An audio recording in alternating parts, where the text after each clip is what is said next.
Jeudi 14 juin, 18h30, c'est l'heure de votre journal sur LMTV. Et au sommaire, Stéphane Le Foll est le nouveau maire du Mans. Oui, élu par les conseillers municipaux cet après-midi, Stéphane Le Foll succède donc à Jean-Claude Boulard, décédé il y a 15 jours. Stéphane Le Foll devient le 57e maire du Mans depuis 1790. L'élection à la présidence de la métropole a lieu en ce moment même. Nous rejoindrons Diane Lemoisson en direct. Et puis, pendant ce temps, le chronomètre tourne pour les voitures des 24 heures du Mans. Retour sur la première séance d'essai qui avait lieu hier soir avec des jeunes apprentis mécaniciens, notamment en stage auprès des teams. On ira du côté d'Arnage aussi pour la nouvelle édition d'Arnage dans la course. Et Mickaël, prenons la direction pour commencer des Quinconces où se déroule la séance d'élection d'un nouveau président. Et oui, Stéphane Le Foll, candidat à la succession de Jean-Claude Boulard aussi à la métropole du Mans. Face à lui, Samuel Chevalier pour La République En Marche. Diane Lemoisson, vous êtes en direct sur place. Le vote a-t-il eu lieu déjà ? Oui, Mickaël, je me trouve près de la salle Forum des Quinconces où se tient en ce moment même le conseil communautaire. Il a démarré à 18h pile. Effectivement, il y a une deuxième candidature, c'est celle de Samuel Chevalier pour la droite et le centre, qui sera donc opposé à Stéphane Le Foll. Alors la séance a commencé par des discours hommage à Jean-Claude Boulard. Jean-François Soulard, qui assure actuellement l'intérim de la présidence, a demandé à toute la salle de se lever, de respecter quelques instants de silence en sa mémoire. À noter qu'avant que l'élection ne commence, le conseil doit intégrer une nouvelle personne puisqu'il doit être au complet avant l'élection. Et c'est donc Jacques Gouffet, élu Europe Écologie Les Verts, qui est rentré dans les rangs. On peut aussi dire que les votes vont se dérouler à bulletin secret. Les urnes vont en fait circuler de main à main entre les élus. Il y aura donc 16 urnes qui circuleront puisqu'il y aura une urne pour chaque élection. Une donc pour le choix du président et 15 pour les 15 vice-présidents. On peut enfin noter l'absence de Christelle Morancé, d'Alain Pigeot et de Véronique Rivron. Voilà, Mickaël, ce que l'on peut dire sur cette séance. Merci Diane Lemoisson, merci à Gérard Giraudet et Mélodie Fromentin pour les moyens techniques. Et puis, on vous rendra compte évidemment de cette élection dans notre journal de demain. Et c'est donc un peu plus tôt dans la journée que Stéphane Le Foll a été élu le nouveau maire du Mans. Et oui, le conseil municipal s'est réuni à 15h sous la présidence du doyen de l'Assemblée, le conseiller du Rassemblement national, Louis Noguès. Le vote, comme c'est la règle, s'est déroulé donc à bulletin secret. Chacun des 55 conseillers municipaux a glissé son bulletin dans l'urne qui passait, comme vous le voyez, de place en place pour récolter les suffrages. Il faut dire qu'il n'y avait pas vraiment de suspense. Les 21 membres du groupe PS et apparentés avaient désigné la semaine dernière Stéphane Le Foll comme candidat. Les composantes communistes et écologistes de la majorité avaient eux annoncé qu'ils suivraient donc ce vote PS. L'opposition n'a pas proposé de candidat. Elle a voté blanc. Seul Emmanuel Dubois pour le Rassemblement national s'est porté candidat face à Stéphane Le Foll. Stéphane Le Foll est donc le nouveau maire du Mans, élu par 31 voix et 22 abstentions, 2 voix Emmanuel Dubois. 31 voix, c'est 9 voix de la majorité qui ne se sont pas portées sur son nom. On l'écoute. J'ai bien compris au travers du vote qu'il y avait eu un certain nombre d'abstentions qui marquent là, bien sûr, un certain regret ou une certaine défiance.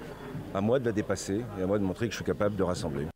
Avant cette élection, un nouveau conseiller a été officiellement installé. Et oui, il s'agit de Stéphane Chevet, militant du Parti Socialiste, cadre à la Poste, représentant syndical CFDT. Stéphane Chevet, vous êtes avec nous sur ce plateau. Merci d'être là. Bienvenue à vous. Bonsoir.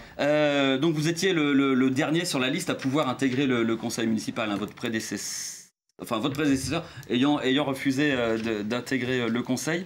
Un mot d'abord sur cette installation, aujourd'hui, dans des conditions un peu évidemment particulières. Oui, c'est une installation dans des conditions particulières. Évidemment, j'avais pas prévu d'être conseiller municipal.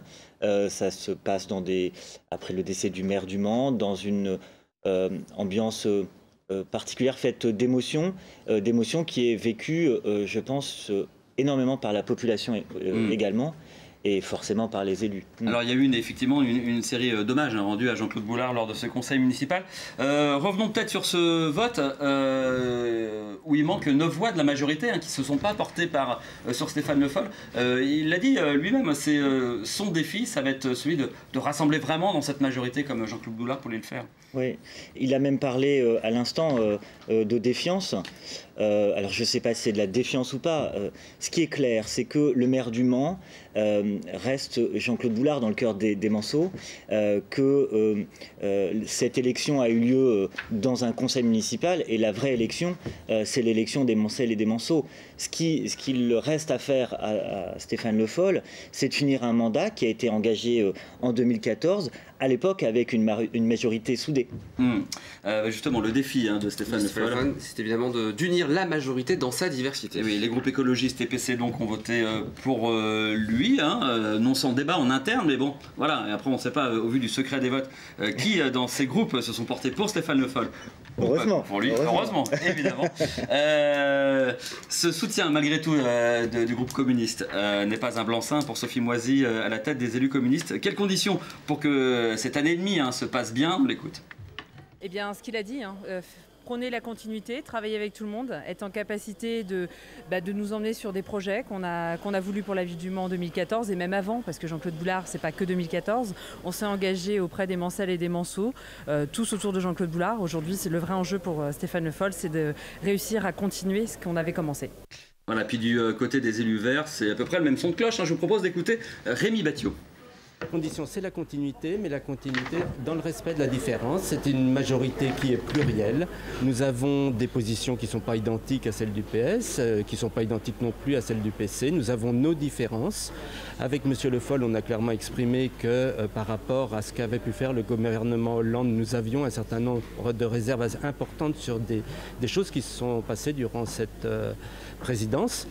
On en a parlé franchement, c'est ce qui marque nos différences, mais à côté de ça, nous avons eu des engagements pour pouvoir continuer à travailler, comme je vous le disais, et mener ces projets qui nous tiennent à cœur. Alors Stéphane Chevet, cette dimension nationale qu'a Stéphane Le Foll, ça peut être vécu comme un avantage pour la ville. On le voit vis-à-vis des Verts, c'est le passif, cette relation avec François Hollande, le CICE, et plusieurs sujets, la loi travail par exemple, qui ont créé vraiment un débat et une cassure presque. Et finalement, ce que l'on voit aujourd'hui, c'est la crise des partis politiques. C'est elle qui s'exprime en vrai.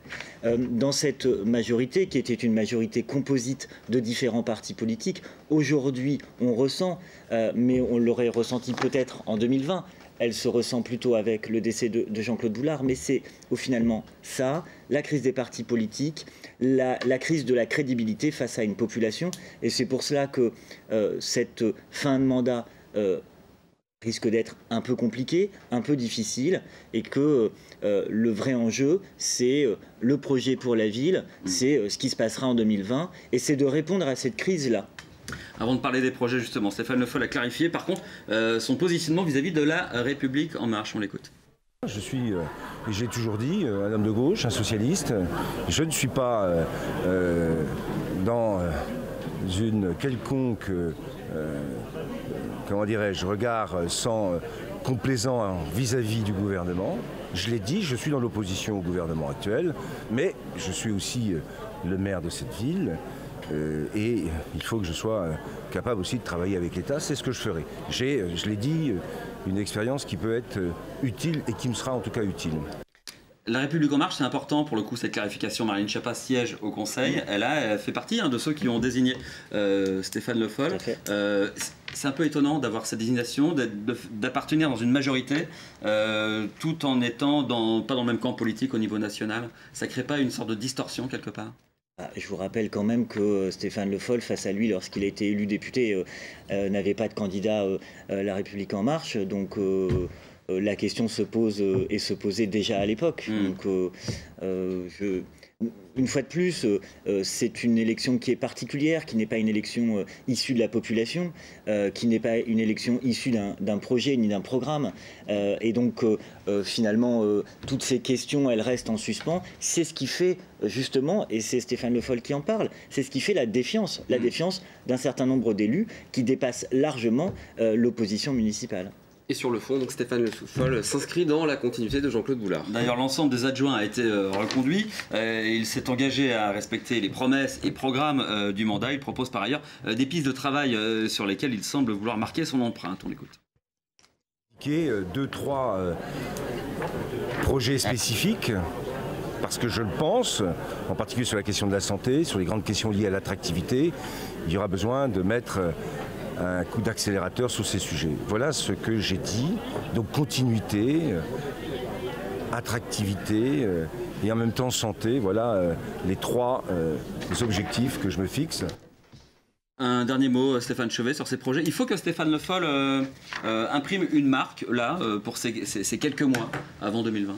Mais il y a déjà une marque qui est celle de Jean-Claude Boulard, qui est celle de la ville du Mans. Il y a un programme qui est celui de 2014. Et en effet, dans ce programme, il y avait les questions de santé, d'attractivité de la ville. On sent qu'il veut accélérer les choses. Pour le coup. Accélérer les choses en même temps, c'est un peu légitime puisque le mandat se termine en 2020. Donc nous sommes dans une phase, non pas d'accélération, mais une phase qui permet de terminer les projets qui ont été validés par la population en 2014. Si Stéphane Le Foll est élu comme il est élu aujourd'hui, est-ce que ça veut dire que ça sera le candidat PS ou le candidat de la majorité pour 2020 ?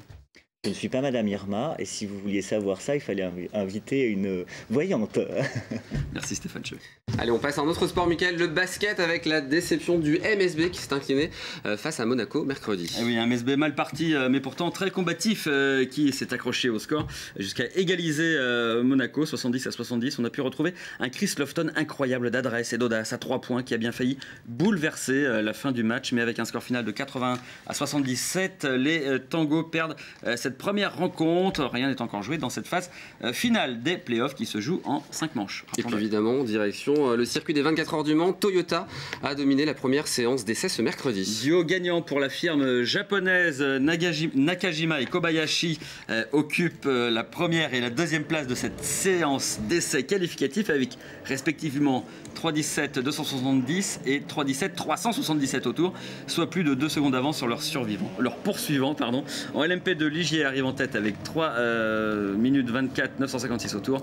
Et enfin, ce sont les 2 Porsche qui s'imposent en LMGTE, deuxième round dès 19h en ce moment même.